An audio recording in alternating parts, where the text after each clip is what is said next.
comes to mind when you think of Suburbia?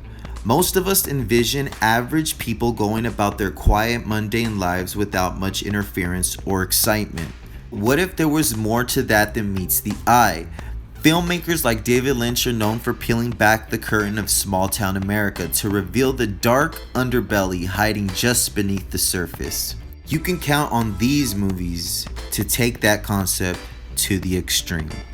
Hey guys, welcome back to Trip on This channel. This is your host, Mr. Trip on This. And without further ado, let's get into this video.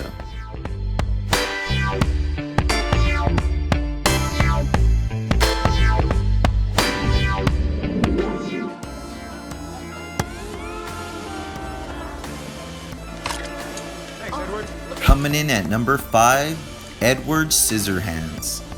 This gothic fantasy romance from 1990 is perhaps one of Tim Burton's most notable films. A scientist suddenly drops dead before he is able to complete his latest creation, an artificial man, who is unfinished and left with scissor blades for hands. The man, Edward, who is played by Johnny Depp, now resides alone in a mansion belonging to the late scientist until one day he is visited by Peg, Diana West, a friendly local Avon lady. Peg brings Edward down from the mansion to her suburban town. Edward is seen both as a novelty and an outcast to those around town. Cold. And just think what a single snip could do. Or undo. His new life becomes even more complicated when he falls in love with Peg's daughter, Kim, played by Winona Ryder, and an accident with his hands leads him to be perceived as a threat. I'm sorry. No, it's okay.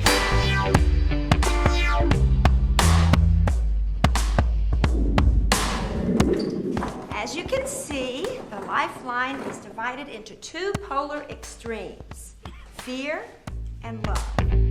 Number 4, Donnie Darko.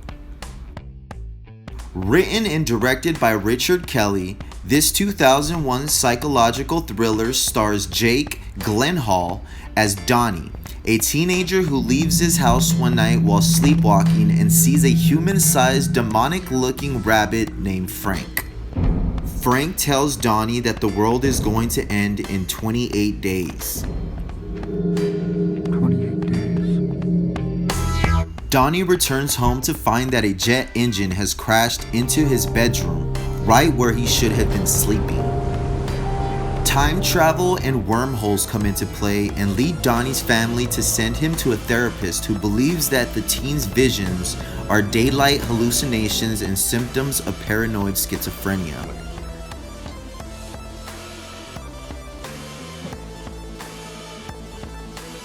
Events brought on by Frank manipulating Donnie into committing various crimes turns the small town of Middlesex, Virginia upside down.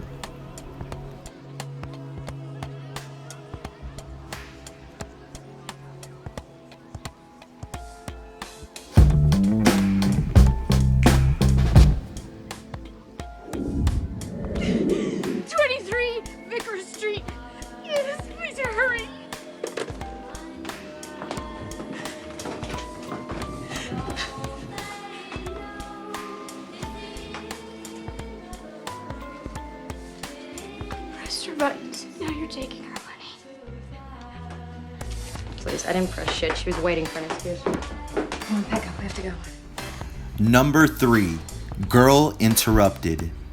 James Mangold's 1999 psychological drama is based on the true story of Susanna Kaysen, played by Winona Ryder, her second mention on this list, an aimless 18-year-old in the 1960s who is sent to a mental institution for young women in New England after attempting to commit suicide.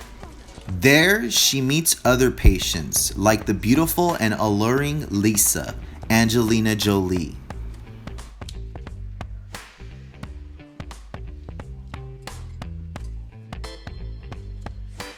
She must ultimately choose between the people on the inside that she's come to know and love, or the outside world, which can be intimidating and difficult to navigate.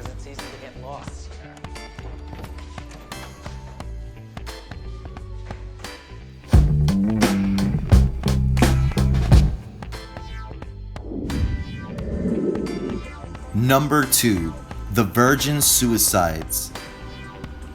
Based on the best-selling book with the same name, Sofia Coppola made her directorial debut in 1999 with a story told from the perspective of a group of teenage boys who grew up together in the suburbs of Grosse Pointe, Michigan in the 1970s.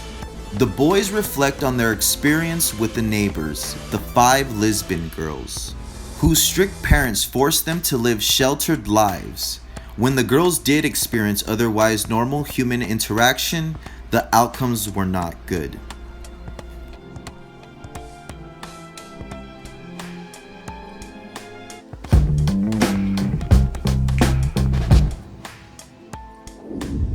You know where I live?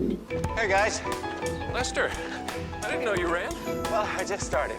Good for you. I figured you guys might be able to give me some pointers. I need to shape up fast. Are you looking to just lose weight, or do you want to have increased strength and flexibility as well? Hey, I want to look good naked. Number 1, American Beauty. Considered one of the best films of our time and one of the greatest screenplays ever written, this 1999 film, directed by Sam Mendes, gifted audiences with some of the most memorable pieces of dialogue, visuals, and performances ever seen on screen. Whose car is that out front? Mine. 1970 Pontiac Firebird, the car I've always wanted, and now I have it. I rule. Kevin Spacey stars as Lester Burnham, a middle-aged man living in suburbia, working at a job he hates, and married to a wife who is played by Annette Bening he can't stand. What the hell do you think you're doing? Uh-oh. Mom's mad. He finds new meaning in life when he becomes infatuated with his daughter's best friend.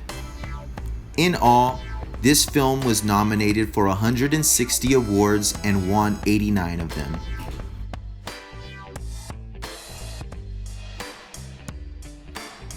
There you have it, 5 films that portrayed psychosis in suburbia. Hope you like, comment, subscribe. Until next time, guys. Peace.